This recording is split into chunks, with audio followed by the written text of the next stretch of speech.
ቀሌዮጳና ጓደኛው ሲጓዙ ትኩረታቸው በመንገዱ ላይ ሳይሆን በልባቸው ስብራት ላይ ነው።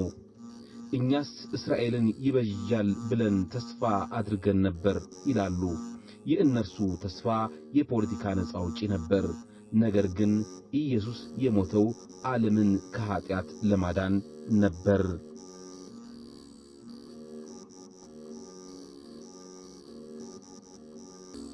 አንዳንዴ እግዚአብሔር የጸለየለትን ነገር ሳይሰጠን ሲቀር መንገድ የጨለመብን ሊመስለን ይችላል።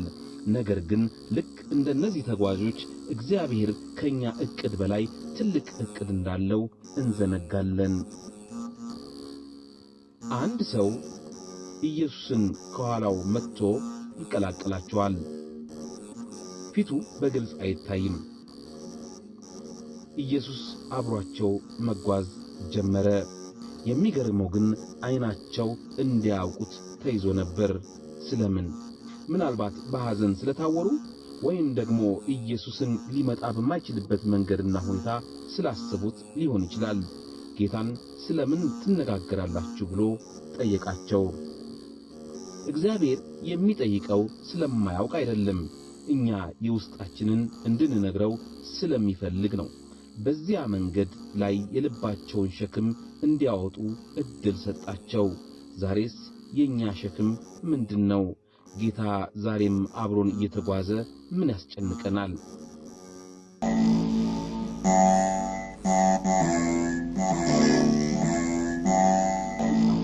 አትቀየረው። ከሙሴ ጀምሮ እስከ ነቢያት ድረስ ስለ እሱ የተጻፈውን ተረጎመላቸው። መሲሁ ለምን መከራን መቀበል እንዳለበት አስረዳቸው። በዚህ ጊዜ ነበር ልባችን ሲቃጠልብን አልነበረምን ያሉት። ቃል እግዚአብሔር የተስፋ መቁረጥ ጨለማ የሚገፍ ብርሃን ነው። ስሜታችን ሲዝል ወደ ቃሉ መመለስ እንዳለብን ይህ ታሪክ ያስተምረናል። ተጓዦቹ መጀመሪያ ያዩት ተአምር ሳይሆን የተረዱት ቃሉን ነበር። ኤማሁስ ደረሱ። እንግዳው ሊያልፍ ሲል መሽቷልና ከእኛ ጋር እደር ብለው ለመኑት። ይህ ትልቅ ትምህርት ነው። ጌታ እንዲቆይ መጋበዝ አለብን። ማዕድ ላይ ሲቀመጡ እንግዳው ኢየሱስ ክርስቶስ እንጀራውን አንስቶ ባረከው፣ ቆርሶም ሰጣቸው። በዚያ ቅጽበት ዓይናቸው ተከፈተ። በርግጥ ከሙታን ተለይቶ የተነሳው ኢየሱስ እንደሆነ አወቁት።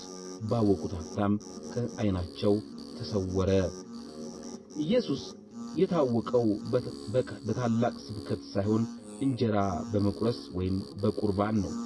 ዓይናቸው ሲከፈት ያዩት ባዶ ወንበር ሳይሆን ሞትን ድል አድርጎ በሦስተኛው ቀን ከሙታን ተለይቶ የተነሳውን ዘላለማዊ አምላክ ክርስቶስ ነው።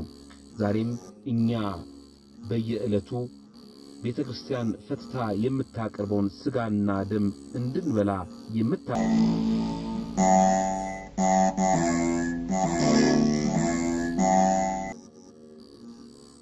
ድካማቸው ጠፋ። ሌሊት መሆኑ አላገዳቸውም። ወዲያውኑ ወደ ኢየሩሳሌም ተመለሱ። ጌታ በእውነት ተነስቷል ብለው መሰከሩ።